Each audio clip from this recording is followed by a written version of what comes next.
This is the Variety Sports Network, created for the fans, by the fans. Now to your host of tonight's show. And welcome to Talkin the Gridiron, a special Thursday edition here, joined by my usual co-host here, Jordan Maxson, and a surprise visit here. Well, our CEO here, Variety Sports Network, Brandon, going to be talking some football with us here in Week 16 recap as we start Week 17 here on a Thursday night as the Browns. Jordan, did they score in our little introduction there? Is it down 30? David Njoku fumbled on the 30. The Jets had the ball. All right, little turn of events there. We were looking like the Browns were going to pull away there. Maybe the Jets would show a little life. Probably not. We'll get into that as we kind of move through the show here. We're going to review Week 16. We're going to look ahead to the best games of Week 17. And then we'll kind of get into some Hall of Fame stuff, the really good stuff there as well. Maybe we'll hit some MVP talk as well. So hopefully you can join us tonight throughout the show here on Talking the Gridiron. Feel free to comment here on Variety Sports Network. Jimmy, our other co-host here, we got to shout him out, right? Jordy's been with me all season. That's right. Got a little cruise out there. Jimmy, hope you're doing well out there far into the bench. Nico, I know, is feeling good with his Nuggets. Broncos, we'll get into them a little bit later as well. Maybe not a little different thing there too. So we'll touch on that as well. So Talking the Gridiron here. Jordan Maxson, how you doing? I'm doing good, sir. Had a good Christmas. Family's happy. The state of Cincinnati sports, not so much, but I'm sure we'll get into that at some point. But doing well. How are you, Brandon? No, dude, I'm doing well. Trying to get some things rocking and rolling here with the network and get a nice little kickoff to 2024. Yes, sir. And let's kick it off right here, Talking the Gridiron. Biggest takeaways from Week 16. Feel free to comment in. If you do, we'll get to them here on there. Tyler McGurk tuning in here. What's up, fellas? Tyler, appreciate you tuning in here. TMB Podcast. Be sure to check them out. Niners, we'll get into that a little bit here in a second as well. Big takeaways from Week 16. Jordan, your biggest takeaway from Week 16? Outside the Bengals, of course. I got to start with the 49ers. I really expected more in that Baltimore game. It was really kind of head-turning. But at the same time, if you look at their record against the AFC North specifically, it kind of fell in line. But I picked the 49ers by 3 on the TMB broadcast here on Variety Sports Network as well. But I was just kind of blown away by it. Maybe there's a Super Bowl rematch in the cards between the two, but I just thought it would really be more competitive coming from the 49ers. So that's my biggest shocker. Dallas kind of looked the same. I'll keep rolling with that thought there. I'm sure we'll touch on it. The Broncos, I didn't think they would make the change that they're going to make. So kind of a lot of landscape changes. The Raiders were my biggest surprise.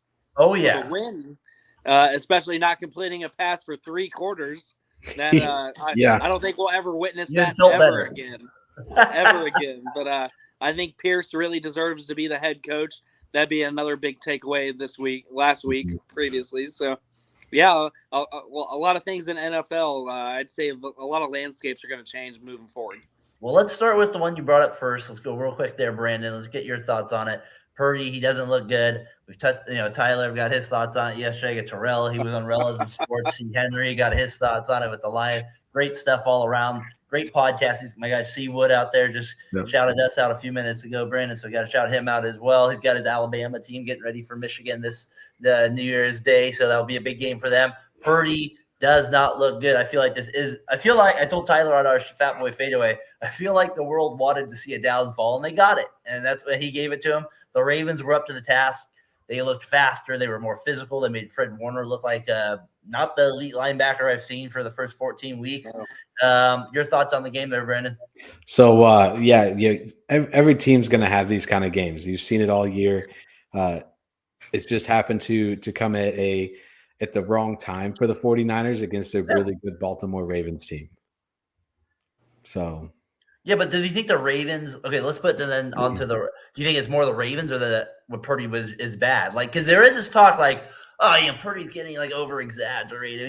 We've kind of talked about that a little bit on this show too. And like, I still feel like McCaffrey should be little bit ahead, and we'll get into that a little later too. But I feel like if we strictly just stick to this game, like a lot of the Purdy haters, they got what they wanted. And I think that to me, along with the Ravens showing elite speed on defense and the receivers a little life for the first time in a little bit. And so that was my big step. That was my big takeaway. What you thought there, Jordan? Yeah. My thoughts, and I kind of touched on it with here on the Gridiron a couple of weeks ago, that the Ravens moving forward were going to go as far as their receiving core was going to take them. OBJ getting healthy, the rookie getting, absolutely fantastic looks, and the rest of the crew kind of stepping up with their tight end down, especially. So I think we're seeing a lot of the outside weapons being utilized both in the game plan and how Lamar's elusiveness is kind of getting them open. So that's going to be a scary thought to see, because they're always going to run the ball. They're always going to play hard-nosed defense. We know that. That's the Ravens' identity. But the weapons on the outside moving forward, especially going into January, that was a big takeaway, especially against the 49ers secondary that isn't known for giving up big plays. So, I was fairly impressed. Can I ask you guys this? Like, okay, if you're a defensive coach, like and this is just, I've never coached football. I've played a ton of Madden over my life, watched a lot of games, like done a lot of stuff like that. And I feel like I, never played it, but feel like I have a decent idea of what I'm seeing, at least. Maybe not what I should do in the moment necessarily, but just reacting to what I saw and what didn't work. And one thing I noticed was the defensive end for the Niners, they went in full attack mode to get Jackson. Sometimes I feel like the defensive ends play him to kind of contain him. The Niners defensive ends did not do that. And when they missed him on those little leg sacks, Jackson rolled out, and that's when he felt, he found like all those receivers. I'm curious, like you as a Bengals fan, and Brandon, your thought too, like, is that the way to play Jackson, where you just go all out and hope you get to him, or is it more to play that contained kind of game with the defensive ends? I just thought I felt like the Niners got to him so many times, but he eluded it and then found a receiver. It was just kind of not to play and play again. So I don't know. Did you guys notice that at all? I think you got to play both, like a little bit of, the style of both. You come after him a little bit with the defensive end, but you also have to have somebody that can contain to push him back towards the guy that's bringing the pressure. If not, you're going to bring both guys off the edge full steam. He's going to beat somebody. He's that kind of a quarterback. If he gets outside of you, you're not going to catch him. So I think if anything that they should have looked more of playing like you have one guy coming off the edge really fast and the other guy's going to play that contain, and you got to have your linebackers need to make sure they're reading run, reading pass and whatnot, but also being able to contain Lamar and keeping him in the middle. Because if you can't keep him in the middle, he gets to the edges, they're going to make play. He's going to make a play. Did you notice that, Jordan? That they were rushing him hard. I did notice that as somebody that's as an AFC North fan that's Lamar through the years. They didn't stay in their rush lanes, and that's something that kind of surprised me, because usually the 49ers are more disciplined. A lot of over pursuing is what makes Lamar Jackson great. It's what made him great in Louisville. It's what made him great in the NFL, and it just kind of see that philosophy go out the window, especially in some considered a Super Bowl preview, one of the biggest games of not just the week but the year. I was shocked. You got to stay in your rush lanes, because it plays a lot of containment. And as a defensive coordinator, a lot of things that the Bengals do, and even the Steelers, you send that nickel corner is usually the blitzer. You stay in your rush lanes, you get a nickel corner in there to kind of disrupt his rhythm. And then when he comes up, that's when you get him. And you didn't see that at all. You saw the linebackers looked lost. The pass rushers were going by him. Fred Warner was a normal human being out there. He looked like a normal human being. I was shocked. He didn't look like the elite linebacker out there. No, none of them did. Chase Young didn't look like Chase Young. No, they were all off. Bosa looked completely off. But also, they got one dimensional. You have that many turnovers when you're down like that. It just kind of the Ravens made them play their game, and that's when you get into that late second, third, and fourth quarter, it's kind of over for you. Lamar it's too much. Lamar had the decision to run past almost every play past the second quarter, so that's really hard to stop with the offensive line that he has. The big thing that I noticed right away is the first interception he threw when they were 49ers were driving. That was the bad. When he threw that ball right in the middle of the field and it was picked right away. That right there is already a big momentum change. That was huge. If you're my favorite play though, Brandon, was the safety. Yeah. Fire in the way.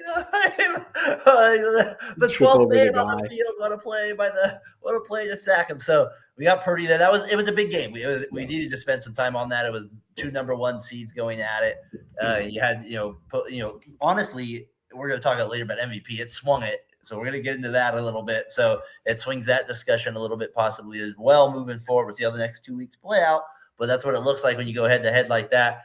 Purdy, all the haters, they're loving it. Jackson, all his fans loving it there. Ravens, they look tough to beat people. We'll see if this is the year for them finally. We'll see how they play out the next 2 weeks as well. I want to keep it moving here. Detroit Lions, other takeaway, they won the division for the first time 30 years. Congrats to that. My goodness, 30 years. I was 9 years old. Can you believe that, people? Little Daren. We're out there. I was 4 years old. Was it probably in 3rd grade out there? 3rd grade? I might have been like 3 days old. 3 days old. Right? All right, Jordan, then we do show our age a little bit then with that. We got that. What'd you think there, Jordan? Lions clinch. Campbell, the big deal there. And they still have a chance now with the Niners loss to get that number 1 seed. I mean, Niners do have a kind of schedule. I don't have the number 1 seed for them, but I do. This is not surprising. Their 8-game win streak that they went on last year, they carried that momentum. The big win against Kansas City on week 1 when a lot of people were writing that off early. Jared Goff has been Jared Goff. Even the way he played in LA to Detroit, we talk about on the show a lot. People want to elevate him, but realistically, he's as good as the team around him. He doesn't elevate a team. He doesn't bring a team down. He's just, if the ship's good, he'll run it. If the ship's bad, he'll sink with it. I'm not surprised. Dan Campbell's done an amazing job. Their front office getting Montgomery in the building to run the ball, the upgrades they made at receiver, the trades they made on defense. They did a lot of things right. The NFC North was kind of open for the taking with the departure of Rodgers. So, it's good that they kind of stepped up. They established an identity this year that they want to be smash mouth football, kind of old school Tennessee Titans, old school Ravens. But I'm not surprised. I'm impressed they're continuing to win with Goff. But the rest of the team, it's been great. It's been fun to watch. And we kind of thought they were coming on at the end of last year. They kind of fulfilled that promise a little bit this year. Now the part is, can they win 2 playoff games? I mean, not just 1. Can they do something that's unheard of in Lions history in my lifetime? And that's win 2 playoff games. Barely 1. I know they won 1, but we'll see if they can actually be an actual threat. And that's the thing that, Brandon, we'll see if they can get to that next level here is, are they a threat to the Eagles, to the Niners, to the Cowboys? We feel like they are, but you have to prove it on the field, and Goff has to prove that again. And some of these young guys have to step up, and that's going to be fun with the NFC this year. I don't know if they're a threat necessarily to the Niners or to the Eagles, but anybody else who has to play them, I think they're definitely a team that can. I think they're a team that they could make the NFC Championship game. Will they make the Super Bowl? Probably not. I mean, the NFC is tough. I mean, you got. Well, I wouldn't say it's tough. You have the Eagles and the Niners and the Cowboys. Outside of that, I wouldn't want to play the Rams right now though either. Right now, I would that say is interesting. My guy here, that's my sports. Aaron, right now, I would say yes. I would agree with that the Lions are better they're playing better right now than the Eagles are. So I don't know. I could see him making the NFC Championship game if they. We'll get into playoff matchups a little bit later and what that possibly could look like a little bit. But the Lions are super dangerous. Like the thing I like about them is that they have a belief, and that to me, that's the main thing. Is like if they get down, I feel like they know they can come back. They can rely on their physicality a little bit. And the one thing that Goff does have is, I'm a basketball guy, 3-pointer. He can get streaky. He really can. Like, he can get on fire. And when he's clicking, that's when I don't know, that's the part about them that would scare me is he really can get like legit on fire. And Yeah. if he can get to there, that's where you're in trouble. Yeah, I agree. I like Jared Goff. I like Jared Goff when he was a Ram. You know, the couple of years that he had a down year, they really didn't have a lot built around him. Jared Goff's definitely I don't want to call him a systematic quarterback, but he's a quarterback who does well when there's pieces around him that he can utilize. If those pieces aren't there, you're not going to see a very good Jared Goff. And it will be interesting, Jordan, as we kind of play through the playoffs here. That's one of the bigger storylines going into it as we kind of enter the playoff season here at the Lions for sure. And like Campbell and like, it's definitely one of the bigger ones. I want to keep it going here. Dolphins just barely beat the Cow. It was like kind of I always say the what if bowl. I felt like it was like kind of like this could happen. So that's what it felt like. It kind of played out the way it should between these two teams. Mm-hmm. Jordan, more like your thought, maybe more on like, I kind of want to hear your thoughts more on the Dolphins. I think we've talked about the Cowboys a little bit enough. We're kind of like where they sit and stuff. Like, does this mean like, what do you feel about the Dolphins? Like I was saying, I feel like they can win the Super Bowl this year. I still believe that because I feel like Hill's been a little bit injured, and if he can get healthy, that will change things. People are kind of forgetting that a little bit. So that dynamic will change if he can get healthy. So I'm still kind of buying into the Dolphins a little bit. Help me stay there. No, and I've been guilty of that too with Hill's health, and I kind of forget, I kind of forget what an amazing talent, 2,000 plus yards is what the man can put on when you need it. And I forget that, but just I'm not sold because the Dolphins have had, amazing outings. They poured on 70 points earlier in the year. We all were mind blown. It was kind of a great story going, but then you kind of saw the struggles, and I know they had some injuries at left tackle. Armstead and company have been on and off. What's your biggest concern, though? I mean, their offense is good. They like throw the bomb. They have Waddle. Like, come on, give it to me. Is it the defensive, like physical? What is it? I think it's just because I don't see a physical team in them. You watch you kind of watch the rest of the AFC week in, week out, whether it's the Browns, whether it's the Ravens, whether you kind of look around Kansas City earlier in the year. I'm sure we'll touch on that, but not so much right now. But you don't see a physical style football, nor have they had to play it because they score so often. So I don't know. It's one of those things I got to see it to believe it in January. If they play the Bills, maybe the Bills get by. Get into the second round of the playoffs, get to the Dolphins. Mm-hmm. It'd be really interesting to see to me. Yeah. Brandon, that spot with the Dolphins, right? They got it with it. What do you think there? I don't like the Dolphins right now. Unbelievable. I don't think they're a Super Bowl team. I really don't. This is their first win against a team over 500. That's true. It is. They haven't beat anybody else. They didn't beat Kansas City. They haven't beat Philadelphia. They have to play Baltimore this week, and then they play Buffalo to finish out the season. Like they haven't. Who was the team they barely beat that they should have lost to? There was somebody that they should. They should have beat Tennessee. They blew that game against Tennessee. But there was one they won that they just stole at the end. I think that was the Chargers one on Sunday night or something like that. They just stole a game. It might have been, but that concerns me. They give up a lot of points. As a team that scores a lot of points, all it takes is one or two turnovers, and we know how Tua can be. What if they have the 1 seed and they have home field though? And they get that, they get the speed. I don't think that matters. Do you think Miami is a scary place to play in? I think it's a tricky place to play in. I think that it's going to be hot in January. You never know. I'm just kidding. I just think.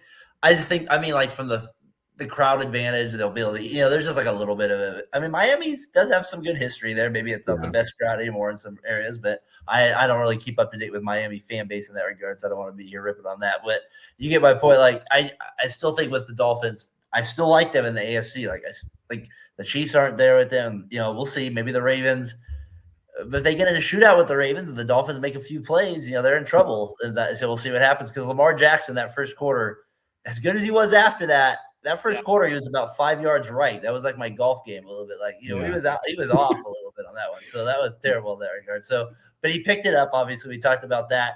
Hey, can we get about real quick the team? I know they're playing real quick. I just want to shout about Doug. I think he voted a lot for that. Me and Tyler had that. We were in on it. Doug voted 38 times for your Browns making the Super Bowl. That was my thing in that vote there. I think he's looking away, Doug, if you're out there. You can't vote that many times. That forces the ballot. Come on, Doug. I got one more thing with the Dolphins schedule too. Yeah. We talk about the Dolphins still. Yeah, go ahead. Their schedule isn't the strongest. If you look at who they played this year, they played the Chargers, the Patriots, the Broncos, the Giants, the Panthers, the Patriots, Raiders, Jets, Commanders, Titans, Jets, and then these last 3 games are their toughest stretch all season. Well, they won it though, Brandon. They won it. They won the first one. They've won the games they needed to win, but they've also lost the games that probably expected them to lose. That's true. Yeah, I think you guys have a valid point in that. I'm just saying, I think this is a crack for them to steal the AFC a little bit this year. I think there is, like, if the Ravens are your best team, I think there's a chance that they can beat that team. As much as we said they're a physical team and all that, there's a world where the Ravens don't show up, and that we've seen that plenty of times with them. So I think that's the case there with it. What's wrong with the Chiefs? If you watch that point anyway, if you want me to talk about the Raiders for a while, we can get into that a little bit too. You talked about keeping Pierce. It was fun. Tyler was on with that. Be sure to check that show out too with it. But let's go with the Chiefs for a little bit. Throwing helmets, giving little shoulder shoves. Mahomes, you can tell, is frustrated. They're doing trick plays at the 10-yard line. The Raiders score 2 touchdowns on defense against them. The Chiefs, this is part of the reason why I've kind of believed in the Dolphins a little bit when I said that like 7 weeks ago. I felt like the Chiefs were having more of the downfall. This might be that area where they can take over. Yeah. Jordan, the Chiefs, man, we've talked about it week in and week out. We didn't get to do the show last week. This is 3 straight home losses. And the Raiders the Raiders didn't complete a pass after the first quarter. That's unbelievable. Unbelievable, and they still lost. Your thoughts? I think we're finally seeing the meltdown. The big contract with Mahomes, not keeping Hill. You're seeing, kind of the holdout with their defensive end in the beginning of the year. There was a lot of animosity, and winning early in the year kind of winning heals all. But now you're seeing the adversity, and I think this is the first time in Mahomes' career that I can remember where you're having consecutive losses, especially at home. Mm-hmm. And it's either gonna break them or they're gonna move forward. But I think what's wrong is just the talent on the O-line's not there. They have their tackle walk and joined Cincinnati. Hill departed and went to Miami, and they've had a fountain of talent that's not there anymore. And their running back room used to be stacked. You had Kareem Hunt. Can't catch a ball, man. Can't catch a ball. The receivers have the drops, man. They can't. Did you see the first quarter by chance? Yes. That is Burnage tape right there. They're a minus 18 yards. Are you kidding me? Minus 18 yards. Unreal. But then they had like 5 sloppy plays. It was crazy, Jordan. But you're coming out against a division rival on Chris. Really unbelievable. Is it coaching? Is it the talent? Is it the big contract? Is it is it Travis Kelce's personal life is being a distraction in the locker room now? Yeah. Maybe it just all. And I know a lot of people, we joke about it, but you see him now. You see him in commercials and COVID commercials and Subway and this and that. Is his mind on football? Because he's been a part of those drops as well. He even said in his press conference, "I've been playing like shit." So I don't know what's wrong with the Chiefs. It seems internal. I like that rumble.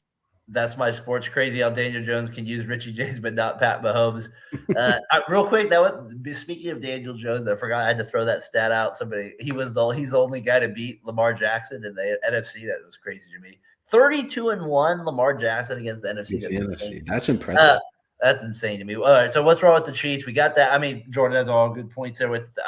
Yeah. And then Kelsey, Tyler made this point last night on the show. He's like he's hurt. Like something's not right with it. I don't know. Maybe he's doing too many commercials. Maybe there's too. I don't know. Like, does that play a factor? I don't know. I'm not going to get into that part of it. But he does look like he's not moving the same. He's dropping the ball way more than he has. I know that. I mean, it kind of reminds me when Baker Mayfield was on every commercial after his playoff run with Cleveland. I mean, it just kind of it did. Granted, they had a lot more coaching issues and organizational issues, but I don't know. I feel like that plays when you get bigger than a game or you think you're bigger than a team, I think that has an effect in the locker room, and maybe that has a lot to do with it, or maybe I don't know anything, but I personally think that's one of their big. Don't hold yourself short. Yeah. I think it has something to do with the receiving core that they have. I don't think it's nearly as impactful as it has been in the past couple of years. I mean, there's been several times where there's been, you watch the film, you watch the game, and it's like, oh, that's a touchdown, and he just drops it. Like you can't have that kind of stuff with a quarterback like Mahomes, who's going to put that right on the spot for you. No, you can't have that happen. The running back room, like you said, Jordan, has no excuse either, because they're nowhere near as good as it used to be. It's a shame. It is. I mean, it is, because they're a good team. They still have a good defense. They still have a good offense, and they're just not gelling right now. And it's funny, like, and I'm going to say I'm smiling because I kind of enjoy it. I mean, I'm just saying, like, I'm loving it. As a Raiders fan, like, it's kind of nice to see to get a division win on the road. It always feels good. I mean, if you're an NFL fan, you know what that means. Like, any road win against your rival, especially when you're not good, feels good. We talked about Antonio Pierce. I don't slightly getting the job. I think he should get it, but I told this to Tyler last night. There's a world where he loses to the Colts next week, and we're singing a different tune. So we'll see what happens. I still need to see a little bit more. I like the way they're playing for him. Tyler's theory I like the best, though, Jordan and Brandon, is maybe they're just playing hard because they hated Josh McDaniels so much. So, like, maybe there's that's part of it too. It's like the worst NFL head coach ever. It's driven it to that point there. All right, question. As a Marine Corps retiree, and I did some instructing as well. If you create a tyrant to make everybody bond together, if nothing else is working, that is something the military uses. You become a tyrant to them, so they can put all their differences aside and band against you. So sometimes it works in response. Maybe that's what Pierce is getting. Only time will tell. But I wouldn't be shocked if that was somewhat of a small factor. And like, if they win the next two games and somehow pull off this division, it'd be one of the biggest steals of all time. Honestly, it would be. But like, when I saw Chiefs at Chargers last game, I was like, I don't like that. At the end of the day, the Chiefs are probably going to win that one. There's no way. All right, question of the week. Who's going to win the MVP? Who's winning it? Who's going to get it? I'm just curious. Like, it swung so much because of Purdy losing that game last week to the Ravens. Jordan, what's your kind of thoughts on that? I was never a Purdy lover for the award. My vote was always Christian McCaffrey and what he's brought to that, and kind of the statistics with when they didn't have him, or in the games that he's missed due to injury, which hasn't been much. The different dynamic, because they've always had Debo, they've always had Ayuk, they've always had Kittle, and just when McCaffrey got there, that offense it seemed like the sky was the limit, regardless of who was at quarterback, either Jimmy G or Brock himself. You saw the injuries in the NFC Championship game, but we saw the anger earlier this year when they played the Eagles. But McCaffrey, to me, is still a favorite of mine. So too. I think it's going to be a popularity award. I think Lamar probably sealed it. MVQ. The most valuable quarterback, Jordan, right? No, but I would disagree with it. McCaffrey and what he's done and what he's going to continue to do for the 49ers means so much more to that team than any quarterback play in the NFL. And it's kind of nice that, like, you have a team using a running back again. I mean, that's kind of nice to see a team actually kind of like, you know what I mean? Like, you don't see that every year. And like, hey, coaches, maybe a valuable running back is important. Like, it could make your team a lot better. So they're already Debo was their running back, so they were trying to make plays with people that weren't necessarily a running back. Debo was the backfield guy. Sure. And out there, and the offense just took off. Yeah. Brandon, do you have McCaffrey too, or you got somebody else? So no, I'm I'm gonna go Lamar. I think Lamar Jackson is yes. I don't know. I know this is because you're NFC North, an NFC North Cincinnati Bengals, so you don't want to hear Lamar Jackson as an MVP. But yeah, I think the part that I saw was a post yesterday, the day before, and it said usually when Lamar Jackson loses his tight end and Mark Andrews, he falls off. We haven't seen that yet. He's played better without Mark Andrews, or just as good without Mark Andrews. But the organization did something different this year. They went and they drafted a receiver in the first round. They went and OBJ, which was kind of expensive and unusual signing for the Ravens themselves. Right. And they went and they got a third option. So the organization, I know Lamar put pressure on him, but the organization gave him receivers to the outside. And this is the first I can ever remember that they're not just being carried by tight ends and running backs. And that's fair, but they don't have a huge running game as it is. So they have, you lose Mark Andrews, that's a lot on it. So you're relying on Lamar Jackson to be that run game for you now, but without having that, Their running back from Ohio State also left I believe week 3. Yeah. Retore his groin after coming out of ACL surgery. So they have a room that's stacked in injuries in a running back position as well. They do, which is going to make them a possibly scarier team if they can keep the running backs healthy, because that's been an issue for them for the last 3 years. Yes, sir. Oh yeah. Yeah. So it boggles my mind that they're 12-3. So it's Lamar or McCaffrey. That's what we're saying here. Lamar or McCaffrey. I think Hill was in it. That injury killed him. I was a big Hill guy there, and those injuries I felt like deflated it. Unless somehow he has a miracle game next week and can break the record in the 16-game stretch. Because you got to understand, like, even if he goes to week 18, he missed a couple games, so that would kind of make up for the 16 games, in my opinion, a little bit. We'll see how other people take that. But that's how. Think Josh Allen is still a viable guy for MVP? No, I would be absolutely. Yeah, he might have a spot on the podium in the top 5, but I would be absolutely shocked if his name. Tua would have to make it over him, right? Oh, absolutely. Yeah, that's how I think. Yeah, it should finish Lamar, Purdy, Christian, Tua. Purdy would be over Allen too, I think. No. Yeah. See, a little Purdy hate there. You're one of the haters. I don't hate Brock Purdy. I love Brock Purdy as a quarterback. Love Brock Purdy. He's done fantastic being Mr. Irrelevant. But Iowa State, shout out. Is he more important than Josh Allen is to Buffalo? Absolutely not. That's absolutely not. That's why he was the last pick for a reason they didn't put their whole franchise on him to start. Let's get to a standings check here. We get to as we kind of get to the playoffs here. What it would look like right now. Ravens would have the bye. The Ravens would have the bye here. As I kind of had it down low too. I just want to keep people updated on this. You guys keep me updated right now. If you have, I have it 27-14. Browns as of now. So we'll have that Thursday night game going on. Browns. It's now 34-14. 34-14. Browns scored again. No shock. The Jets dying on the spot. Giants fans out there probably enjoying that. Maybe my guy Aaron out there probably enjoying the Jets losing out there. Jimmy's brother not enjoying that out there. All right, so let's get to the AFC standings. Like I said, so you have Ravens at the 1 seed. They get the bye as of now.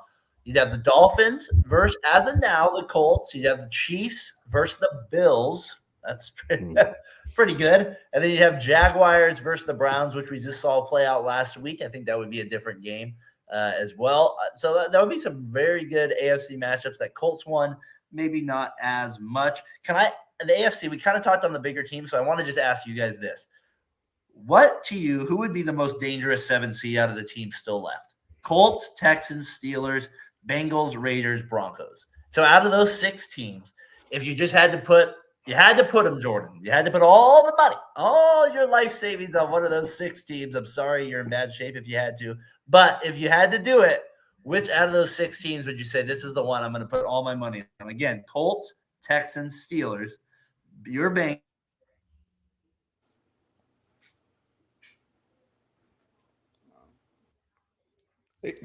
Hopefully he's okay.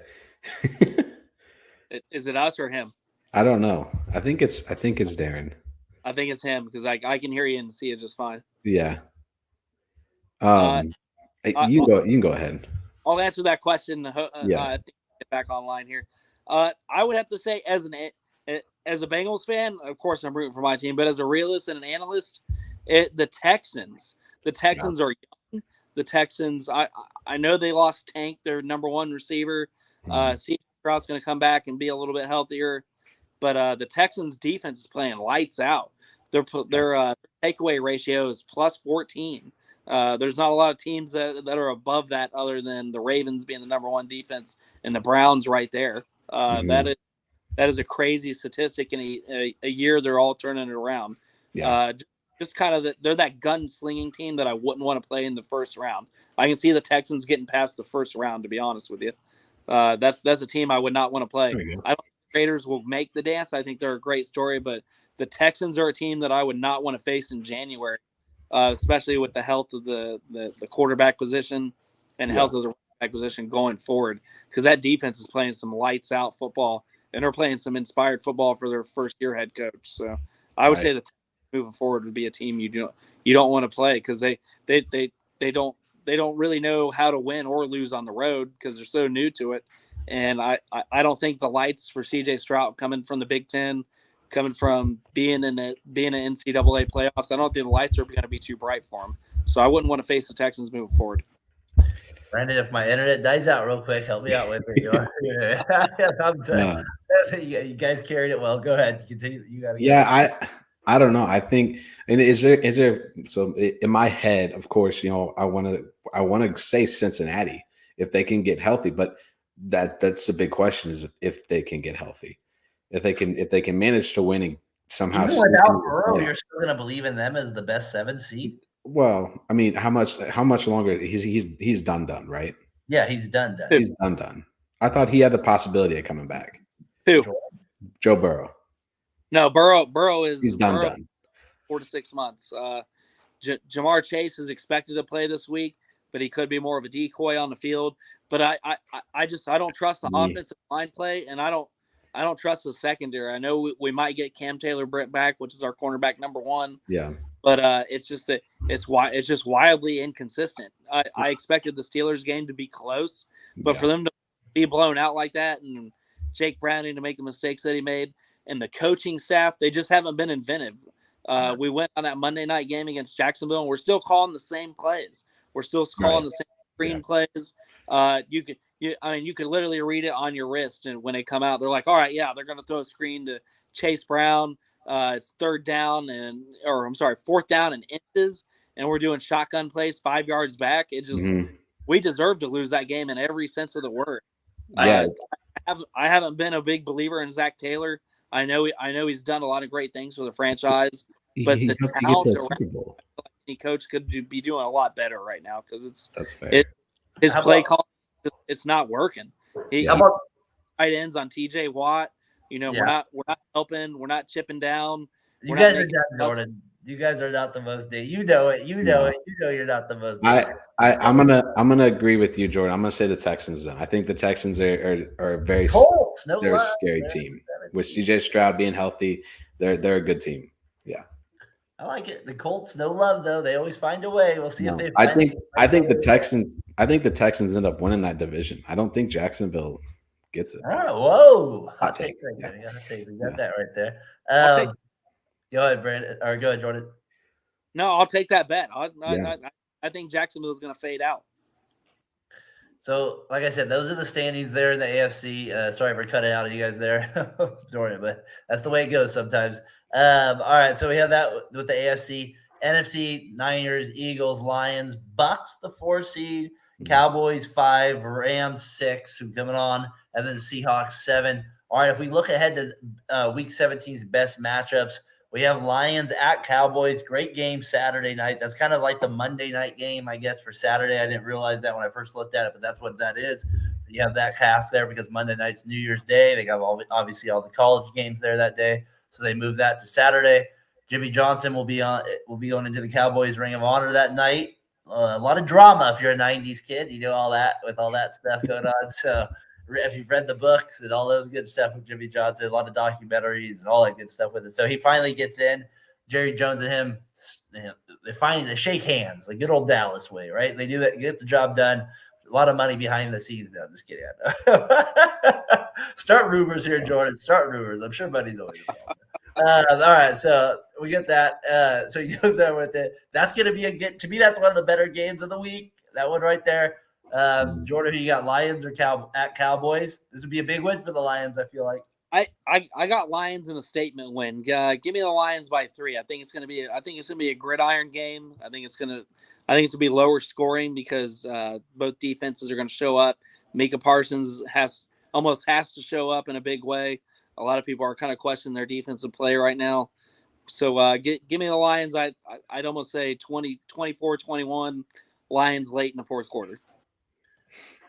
Brandon? Yeah, I like that. That's good. I think the I don't want to say the lights are going to be too much for Jared Goff and the Lions because they have proved me wrong before.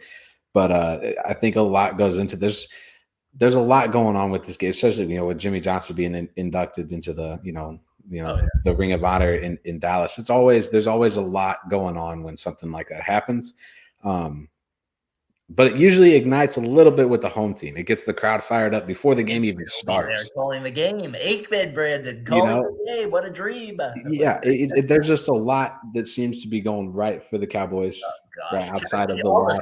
That's going to go on with the Cowboys that night is going to be insane. To Miami. That's going to be ridiculous. Right, Jordan? It's going to be that, Brandon. That's going to be a lot.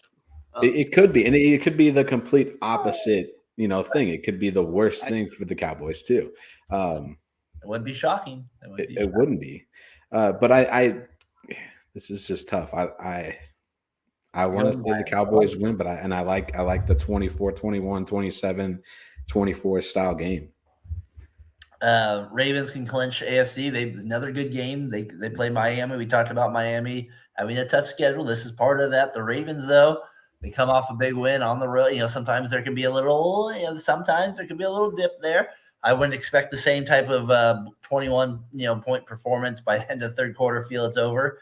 We'll see what happens. If they do, then we obviously have a real statement in our hands with the Ravens going into the playoffs. But I'm going to say the Dolphins win this game. What do you think, Jordan?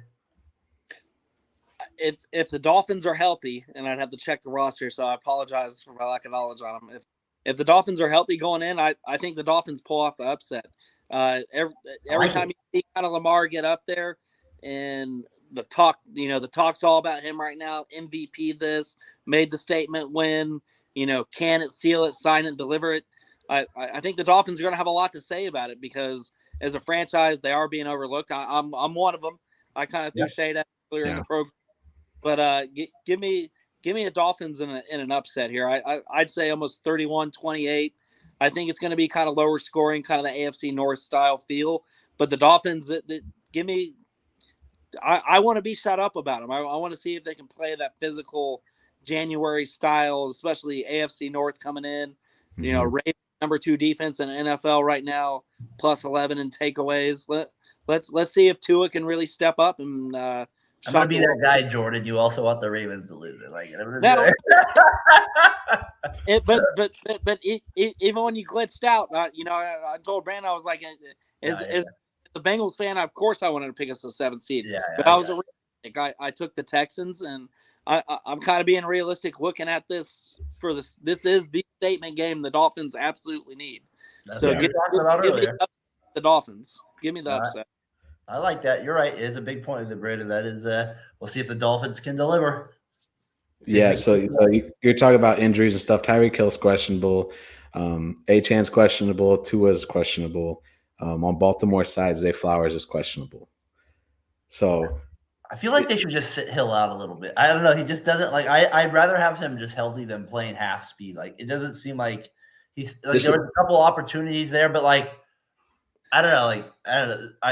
I know the Bills are right there with him. But I still think they could win a game without him. I don't think you can sit somebody out like that when you're trying to get that first round. Probably just him on the field. Home field advantage. I get what you mean. I just don't know if that's something you can do. He just looked a little slow. Did you see that play last week where he caught it and did like that baseball slide to get down? And he kind of from that point on, he just couldn't he wasn't Tyreek Hill. You know what I mean? At that point. So I don't know. Like that, it's like almost when I watch a guy with basketball and they sprain an ankle, I'm like, I don't even know if I want you out there. This is hard to watch. Yeah.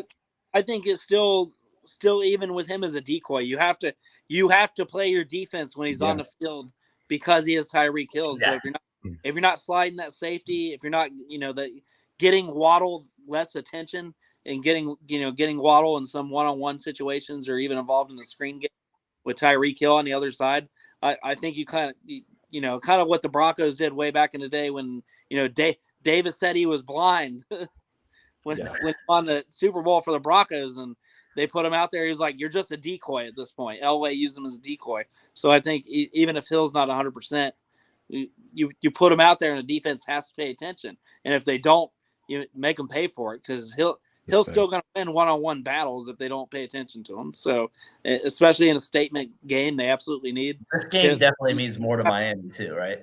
It means way more to Miami than it does Baltimore at this point. Like, Harbaugh's like, he's proven himself. McDaniel still needs to get that big chip wins a little bit. He's talking to Marino about stuff like that. He's like, you're covered for your records and all that stuff. It's not. Yeah, I wouldn't have said that either. Yeah, I like that was kind of when you saw that on it. I want to keep it moving here. Surging Bucks, they clinched the NFC South with a win over the Saints. Baker Potato, we've been talking about him. Can he get the job done? Get into the playoffs? Him and Evans, at least, it's one of those teams where you're like, if the Cowboys played the Bucks again this year, is there a little different? Is there a world where the Bucks give him a fight? Like, Evans is no joke. And Mayfield, who is a number one pick for a reason. And sometimes and we're talking about Goff getting hot. Mayfield could do the same thing. So, but they have to clinch over a Saints team that I've always said is 8-8 or 9-8 all year. So we'll see what happens there. What's your thoughts there, Jordan? Do they finish it off this week and get the job done? I do think they finish it off. They have a lot of talent on that roster. And, Mike Evans has always been Mike Evans. But the real question going into the season was, Godwin coming off that surgery. And I think we're seeing Godwin absolutely he's a beast. Explosion come back. You're seeing the route running looks crisp. He's had 100 yards plus the last 3 weeks by himself. And Baker's connecting to him. So I think you're seeing kind of everything gel. And Vita Vea, he wasn't healthy going into the season. He kind of had some issues on and off. And now you're seeing him week in and week out kind of being that dominant force that, they signed him to a massive, they unloaded the Brinks truck for him 2 years ago deal to be. So that team is gelling together at the right time. And, Baker was finding the groove and kind of, hitting the unlock button. I think the health of Chris Godwin. And they're believing. They're believing, man. I believe it. I've never been a Baker hater. I know Carolina his time in Carolina threw a lot of shade for him.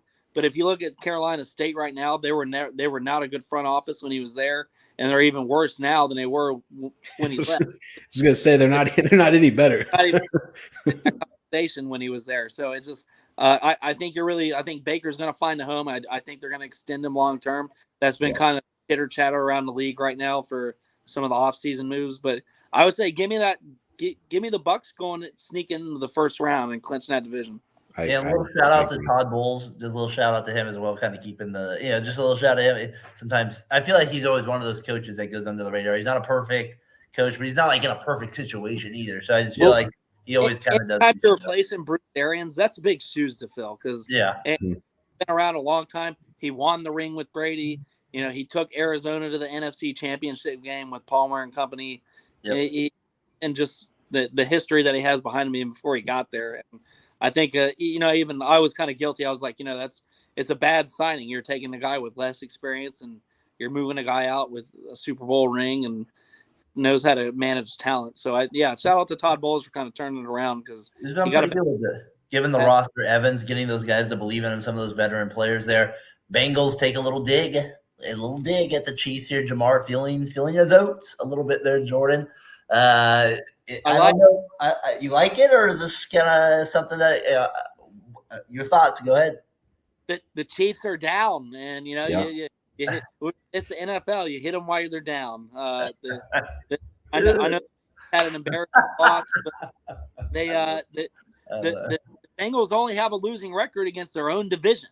So that's what makes me not worried about going into Kansas City right now against a struggling team. The Jake Browning plays well when it's not our division. We played well before the injury with Joe Burrow when it was not our division, and the coaches seem to have the unlock button for everybody else but the AFC North. That's the only teams we struggle against. So give me the upset. I think Cincinnati goes in there and absolutely buries the Chiefs by 2 scores. By 2 scores? I love it. 28. Jimmy was on here though. Can I be Jimmy for a second? Well, we're gonna say there's a world there where they don't. I want Jimmy. If you're out there, I wish I could get your take on it. I always like it because you're always more this guy, and Jimmy's more here. So maybe I don't know. Winning by a field goal, I like it. It'd be good. I love it. Yeah, I don't know if they beat him by 2 scores. What? Come on, you can't play. That's a lot. They get Browning's on fire. We get our number 1 cornerback. We get our number 1 wide receiver back that missed last week. T. Higgins is finding his stride again, so they got to pay attention to both of them. Our tight end room is been produced. That's fair, but they're going to be playing a very pissed off Kansas City Chiefs team at the same time. But you're going to be playing. We're going to be playing off a pissed off Cincinnati team that slipped out of the playoff race, and a lot of people have a lot of questions to answer for on this roster right now. So a lot of people are going to be fighting for their roster lives. We got contracts coming up in our defense. We got contracts coming up on our offense and our receiving weapons. So everybody either they're playing for another team, they're playing for our team, or they're playing for a rebound. I think Cincinnati has more to play for right now, both as individuals and a team. What was it? Houday? Is that what it is? Houday? Is that what that's your guys' call out there, right? Mine's Raiders. Yours is Houday there. Jamar Chase. Feeling the oats, the Chiefs coming at it. Missouri guy out there, what do you think? The Chiefs get the dub, or the Bengals get another W? So it's not just because I'm from Missouri. I don't. It's the Chiefs. The Chiefs' love in Missouri now, ever since the Rams left, is sometimes annoying. But I think Sarge, I think the Chiefs get this one. I think the Chiefs come out and play. I know. I'm sorry. I think the Chiefs come out and just. I'm not gonna say that they pummel Cincinnati. I think it'll be a good game. It always is with these two teams. But I think Kansas City gets a win, a much needed win that they need at home. And kind of a reset. If they don't win, then this is the Chiefs. We're in full panic mode. Maybe there's a double shove. If they don't, less commercials. If they don't win, Do they take away commercials for not winning? Is that a punishment? Is that part of the deal? Is that part of it? Nope, that's our commercials off. We don't want that one anymore. He's everywhere. Kelsey's absolutely. So is Andy Reid. Andy Reid's just in as many commercials as Travis Kelce and Patrick. I've only seen the Burger State Farm one. Maybe out in your state you see more of them. Isn't he in a Subway one too? You probably get local Toyota commercials or something like that out there. You get stuff going on there. You probably get that going on. All right, news and notes here. We're getting close to the hour mark here. We can probably in the fourth quarter of the pod here, moving forward, talking the gridiron. We didn't do week necessarily Sunday night last night. It was hard on Christmas Eve. We're not going to do that. We had to watch Home Alone, people. So we did that instead. But we're joining you on a Thursday night, kind of meeting you in the middle there. We're going to go there with it. And then we'll recap you next Sunday, be joining you again there probably on January 6th. Going to get back to our normal schedule and see you out through the playoffs. So as we kind of get to the fourth quarter of the pod here, news and notes segment of Talking the Gridiron. Speaking of that guy you believed in as the 7 seed, CJ Stroud is cleared to play. Protocol is set to start. So you got that going for the Texans. That's a big deal for them. So they get that. It gives them their playoff chances a little bit more hope there. News and notes there. Mr. Broncos, Nico, far into the bench. My guy, out there, the Broncos guy out there. Russell Wilson for the Rain. They've benched him. Stidham is now the quarterback, an ex-Raider from last year. Head coach Sean Payton said Stidham will start the final 2 games of the season. I guess, I don't want to spend all day on it. It's news and notes segment, but Jordan, who do you got in terms of maybe where he could end up and just kind of maybe your quick thoughts on the Broncos? It's a business, right? I guess is the ultimate business move. It is. I mean, the rumor mill of everything I've read and heard is that they asked him to take a $30 million defer pay here so they can. In case he got hurt. Yeah. They weren't saying they weren't saying we're not going to pay you ever, but they were asking him to put it on the back burner so they can bring in some more talent around him. Russell Wilson's camp said no, and this is kind of the fallout from it. So I don't think he's going to be there at Denver. I don't know how Denver is going to adjust the cap situation. As for where he's going to wind up, maybe back at home. I would say probably a Seahawks reunion with the talent that they've kind of completely rebuilt over in Seattle with their receiving weapons. They got Jackson Smith and Jimba. They have a better offensive line. They have a better defense, more youth around than what they had when Russell Wilson was last there. I would kind of put that as the number one spot. Going home always feels good. It's a good storyline. Russell Wilson camps, they love stories. That's no stranger. Whether he's doing push-ups. I loved all the memes too. London and all this other stuff, but maybe there. I read your Raiders as a potential landing spot. Come on, stop. Yeah. I read it. It would keep Devontae Adams in Vegas. Does that seem like an Antonio Pierce guy if he's that coach? I don't know. No, Jordan, your laugh said it all. I don't even need to answer for me anymore. That was a coach's laugh, and I know what you mean by that. So there you go. I get what you're saying. No, I don't want that SOB as my coach. He's too much drama. I know what that means from it. I want somebody that's hard-nosed, that's going to get to work and do it. I don't think the Raiders can do that at all with it. Brandon, I know you guys talked about it a little earlier on your show today with we did. Wilson part with it. So I want people to tune into that show as well, get your thoughts on that with it. But maybe real quick, you kind of give us your thoughts on maybe the Peyton side of it. He obviously, we kind of thought from the beginning of the year, Wilson would never be his guy.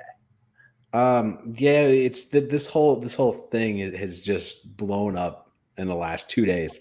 You lose to the Patriots, that happens.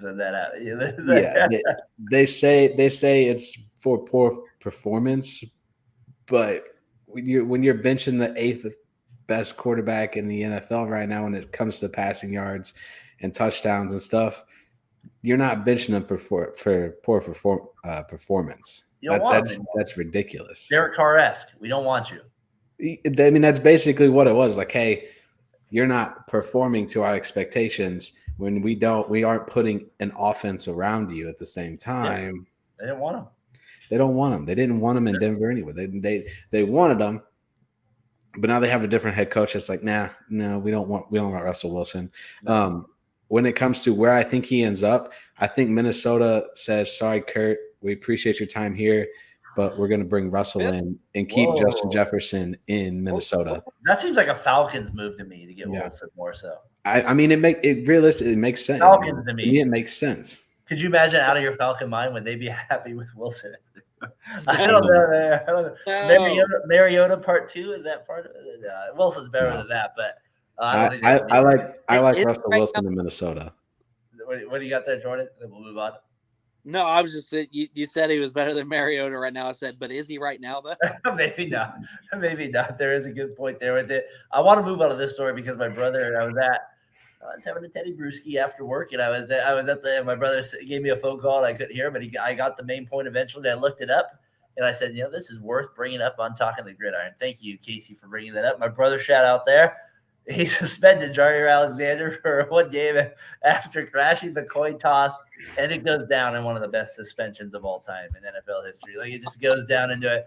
His example, why he said it, he's like, well, I'm from there. I forgot, And he said something like, I think he said, when my internet went out, I had the article up. So forgive me for not having the exact quote, but it was like, we'll take the ball on defense. And when you say that, I guess it kind of means you defer on both sides of the ball, like both halves. I guess that's what it technically means if you say it like the way he said it.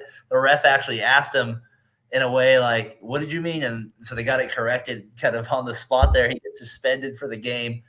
It's a crazy story. You'll never see it like again in terms of where like he was like, well, I'm from here. They forgot to tell me I'd be the captain. And he went out there and made the coin toss pick. Kind of unheard of, Jordan. They suspend him a game for it. Hilarious. That's a new one. That's kind of like not completing a pass for 3 quarters. I think that's something else we won't see for a long time. No, you won't. And the fact that and then after the game, he was so casual about it. Brandon, did you see it? I saw a little bit of, what's going on with it. it's weird that this one is different. This is a suspension that that's not good on the head coach. Everybody, yeah, I mean that's the thing. That's it's the head coach being like, hey, this is I'd be pissed. You hurt our chances to win the game. Well, you just disrespected me. Yeah, you went out there and you're not even a captain. Like, what are you doing? Like, wouldn't you be pissed? You're a coach. Yeah, I mean, I wouldn't be thrilled about it, especially if it was like. But at the same time, I see his point with it. Be like, hey, you got to trust me and trust the defense and getting a stop for you at the start of the game. But especially with the way he worded it would have gave him not the ball so great both sides of both times. Like, we want to be on defense like that. Yeah. So like, and both then like, times, I don't know. Once I would not like anybody overstepping what I said. I would be pissed off. That's what it is. That's why he's suspended. It's not because he possibly picked the wrong. It's because he overstepped his role. Come on, Jordan, help me out. You would be pissed off, right? If he overstepped you there. I would be pretty fucked. I would be pretty fucked. Yeah. And as a coach myself and as a player for many years, just even on a junior college level, I'd be pissed. Yeah. Can't do that. But what are you doing? Are you out of your mind? Like what? Just the righteousness. I'd be like, what do you tell? I don't care if it's your home field or not. I tell you when you get out there. That's what I would think if you were the coach there with it. I wouldn't take it from a peewee player, let alone a professional. So, I'd be pissed. Exactly. I'm looking at it from that. Walk out there, you're gonna sit your ass on the bench. So yeah. All right, hey, let's get into one of the topics I was looking forward to talking to you guys the most about in some regards. If I was going to get into it, was going to be I want to get into the Hall of Fame here with it and the finalists that are in the Hall of Fame this year. A great class, a class of the fact that you can only pick 5 out of these guys is crazy. That's nuts. Eric Allen, Jared Allen, Willie Anderson, Bengal there. I'm sure you'll have some thoughts on him. Jair Evans, great player. Dwight Freeney, Antonio Gates, Rodney Harrison, Devin Hester, Torrey Holt, Andre Johnson, Julius Peppers, Fred Taylor, Reggie Wayne, Patrick Wilson, Darren Woodson. The list is on the screen there, as you can see, people. So if you had to pick 5 out of that list, you're obviously going to insult some people along the way. It's just not going to be possible. And I know a lot of people are picking Wayne and Holt and all those. I'll give you my 5 first just to kind of start it out, maybe give you guys a few more seconds to think about it. Patrick Willis is in for me. Maybe it's a Bay Area thing. I got to see him a lot out here. He's a freak of nature. There's no faster linebacker from side to side. It's not his fault he played with bad coaches his first 5 years, bad quarterbacks. The man is an animal. He was an absolute beast. As a player, he's immediate Hall of Famer. You watch that guy play, you're like, yep, that's the best player on the field, no doubt. You're like that. He's right there. So I got to put Patrick Willis on there ahead of some of these guys on this list. Antonio Gates, again, maybe against the Raiders, and I went to a lot of games where I think he scores like 8 touchdowns when I went to games. But the man was an animal. I mean, like, didn't matter the quarterback. He was getting open, jump ball, goal line ball, fade route. And he was one of the first guys to do it. So Antonio Gates makes my list for me as well. Eric Allen, cornerback, ex-Eagle, ex-Raider. A lot of people don't think of Eric Allen because it's kind of a little older. Eric Allen was one of the best cornerbacks. He played man-to-man, like old school man-to-man defense too. I feel like he should get in as well. Again, maybe a little Raider bias on me. Saw some picks. Maybe. But he's on the top 15 for a reason, so I got him on there. And then I got Freeney. To me, he was automatic. He was a beast when he played. I'm just out of that list. And then this is where it got hard for me. It was between Hester and Fred Taylor. So I kind of lean towards Fred Taylor a little bit more now that I'm kind of going on it. Hester to me was the most different of them, but I feel like Fred Taylor I just feel like I got to give that guy that played every running play that a little bit more respect over. I know Hester was elite. I know he was, but like Tim Brown had to wait for years, and Chris Carter had to wait for years. Like, I don't see how Hester can get in before those guys had to wait like 15 years. So and that's why I left Holt and Wayne off too. Like, Jordan, you got any thoughts on this Hall of Fame list? My list is pretty close. I mean, I obviously as a Bengals fan, I would love to see Willie Anderson finally make it. Yeah. It's not. He had some played on bad teams. But yeah, he was on some bad teams, but he was just a great player, and especially great for the community at the time. Just a guy I think is just so severely underrated because the team around him was piss poor. Didn't get a lot of media, didn't get a lot of primetime games when he was there. I think even if he had half a team, I mean, this would have happened years ago. But I got him on the list. I want to put Harrison on the list, but I just does he wait a little bit longer? I mean, he did have Reggie Wayne, he did have Peyton Manning.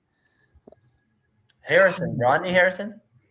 Marvin Harrison, I'm sorry. Marvin Harrison. Marvin Harrison. Marvin Harrison's not on the list. He's already in, I think. Rodney Harrison. Rodney Harrison's the guy on the list.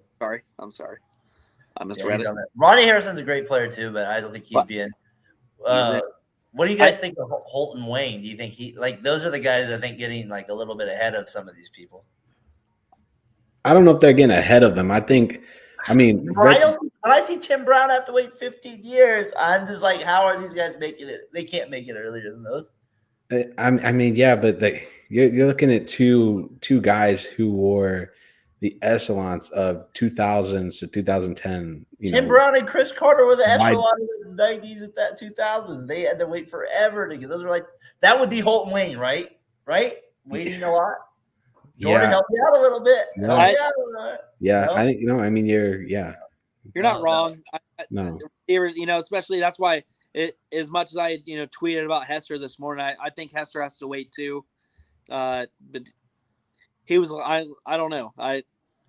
Brandon, I'm sure you're a little bit partial towards Holt though.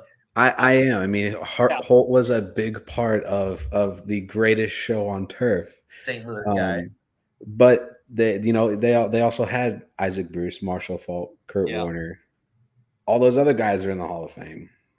Rookie first year, he won it. Why not? Why not finish it off at the same time? But then why not Andre Johnson? And he's on the list too. And that's kind of he's like right there, or is it he played on the tech? I don't know. The difference is Andre Johnson didn't win anything outside of the most receiving yards in a year, right?